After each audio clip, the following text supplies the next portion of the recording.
League മന്ത്രിമാരുടെ യോഗം വിളിച്ച് മുസ്ലിം ലീഗ് നേതൃത്വം. നാളെ രാവിലെ പാണക്കാട് വെച്ചാണ് യോഗം. മന്ത്രിമാർ പാർട്ടിയെ അവഗണിക്കുന്നു എന്ന പരാതിയുടെ പശ്ചാത്തലത്തിലാണ് യോഗം വിളിച്ചത്. സ്റ്റാഫ് നിയമനവും PM-ശ്രീയും അടക്കമുള്ള വിഷയങ്ങൾ ചർച്ചയാകും. വിവാദം ഒഴിവാക്കാൻ പാണക്കാട് ചായ സൽക്കാരം എന്ന പേരിലാണ് മന്ത്രിമാരെ വിളിപ്പിച്ചത്. ശാന്തകുമാർ വെള്ളാലത്ത് വിവരങ്ങളുമായി ചേരുന്നുണ്ട്.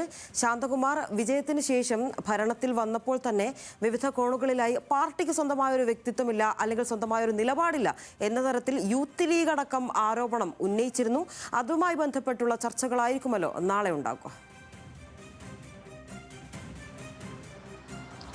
തീർച്ചയായും ഇനീഷ, അത് തന്നെയാണ്. യൂത്ത് ലീഗ് മാത്രമല്ല, MSFും സമാന രീതിയിൽ തന്നെ ലീഗിന്റെ പല കോണുകളിൽ നിന്നുമെല്ലാം അത്തരം പരാമർശങ്ങൾ, അത്തരം നിർദ്ദേശങ്ങൾ, അല്ലെങ്കിൽ അത്തരം ആവശ്യങ്ങളെല്ലാം ഉയർന്നു വരികയുണ്ടായിരുന്നു. അത് വലിയ പരാതിയിലേക്കൊക്കെ ഉയർന്നു. അതിൽ ഏറ്റവും പ്രധാനപ്പെട്ടത് ഈ സ്റ്റാഫ് നിയമനമാണ്. മുസ്ലിം ലീഗിലെ മന്ത്രിമാരുടെ സ്റ്റാഫുകളെ നിയമിക്കുന്നതിൽ മന്ത്രിമാർ ഏകപക്ഷീയമായി പെരുമാറുന്നു എന്നുള്ളത്, അല്ലെങ്കിൽ അവർ തീരുമാനമെടുത്ത് നടപ്പാക്കുന്നു എന്നുള്ളത് യൂത്ത് ലീഗ് തന്നെ വലിയ തോതിലുള്ള പരാതി ഉന്നയിച്ചിരുന്നു. അവർ മുസ്ലിം ലീഗ് യൂത്ത് ലീഗിന്റെ മലപ്പുറം മണ്ഡലം കമ്മിറ്റി തന്നെ പ്രമേയം അവതരിപ്പിക്കുക വരെ ഇക്കാര്യത്തിലുണ്ടായി. അങ്ങനെ വ്യാപകമായ പരാതി.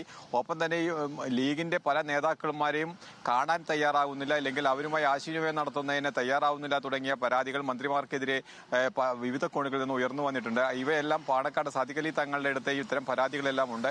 ഇവയ്ക്കെല്ലാം പരിഹാരം കാണുന്നതിന് വേണ്ടിയും, ഇല്ലെങ്കിൽ ഇത്തരം കാര്യങ്ങളിൽ വീഴ്ചകൾ ഉണ്ടെങ്കിൽ അവയെല്ലാം പരിശോധിക്കുന്നതിനും, പരിശോധിച്ച് തെറ്റുകൾ ഉണ്ടെങ്കിൽ അവ തിരുത്തി മുന്നോട്ട് പോകുക എന്ന ലക്ഷ്യത്തോടു കൂടിയാണ് മുസ്ലിം ലീഗ് ഇപ്പോൾ ഈ മന്ത്രിമാരെ പ്രത്യേക യോഗം വിളിച്ചിരിക്കുന്നത്. നാളെ പാണക്കാട് ചായ സൽക്കാരം എന്ന പേരിലാണ് യോഗം വിളിച്ചിരിക്കുന്നതെങ്കിലും ഇത്തരം കാര്യങ്ങളെല്ലാം പ്രധാനമായും ചർച്ച ചെയ്യുകയാണ് ഈ യോഗത്തിന്റെ, ഇല്ലെങ്കിൽ ഈ ചായ സൽക്കാരത്തിന്റെ ലക്ഷ്യമെന്ന് തന്നെ അറിയുന്നു. ഒപ്പം തന്നെ സർക്കാർ തീരുമാനിച്ചിട്ടുള്ള PM-ശ്രീ പദ്ധതിയുമായി മുന്നോട്ട് പോകുന്നതും, ഒപ്പം തന്നെ ഈ തെരഞ്ഞെടുപ്പ് കമ്മീഷന്റെ നിയമനവുമെല്ലാം വലിയ തോതിൽ ചർച്ചയായിരുന്നതാണ്. വലിയ തോതിൽ അത് മുസ്ലിം ലീഗിനകത്തും യൂത്ത് ലീഗിനകത്തും വലിയ ചർച്ചകളും ഉയർന്നു വന്നതാണ്. ഇത്തരം കാര്യങ്ങൾ സർക്കാർ എടുക്കുമ്പോൾ അവയിൽ മുസ്ലിം ലീഗിന്റെ മന്ത്രിമാർ, അല്ലെങ്കിൽ ലീഗിന്റെ നിലപാട് ഏത് വിധത്തിലായിരിക്കണം, അത് തെരഞ്ഞെടുപ്പിന് മുമ്പ് അല്ലെങ്കിൽ പ്രതിപക്ഷത്തിരിക്കുമ്പോൾ ഉണ്ടായിരുന്ന നിലപാടും അതിൽ നിന്ന് വ്യത്യസ്തമായി മറ്റൊരു നിലപാടും ഉയർന്നു വരുന്നു എന്നുള്ള വ്യാപകമായ പരാതി താഴെത്തട്ട് മുതൽ മുസ്ലിം ലീഗിനകത്തുണ്ട്. അവയെല്ലാം പരിഹരിക്കാനും, അല്ലെങ്കിൽ അവയ്ക്കെല്ലാം ഒരു പരിഹാരം കാണുന്നതിന് തന്നെയാണ് ഇപ്പോൾ ഇത്തരത്തിലൊരു തീരുമാനത്തിലേക്ക് എന്തായാലും എത്തിയിരിക്കുന്നത്.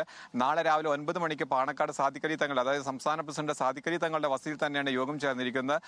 ഈ യോഗത്തിൽ കൃത്യമായ ഒരു നിർദ്ദേശം, അല്ലെങ്കിൽ ഇത്തരം പരാതികൾ കേൾക്കാനും അവയ്ക്കൊരു പരിഹാരം കാണാനുമുള്ള ശ്രമം തന്നെയാവും ഉണ്ടാവുക എന്നതിൽ അതൊരു തർക്കവുമില്ല. ലിനിഷ, ശരി, എന്തായാലും നാളെയാണ് യോഗം തീരുമാനിച്ചിരിക്കുന്നത്. വിവരങ്ങളാണ് ശാന്തകുമാർ വെള്ളാലത്ത് നൽകിയത്.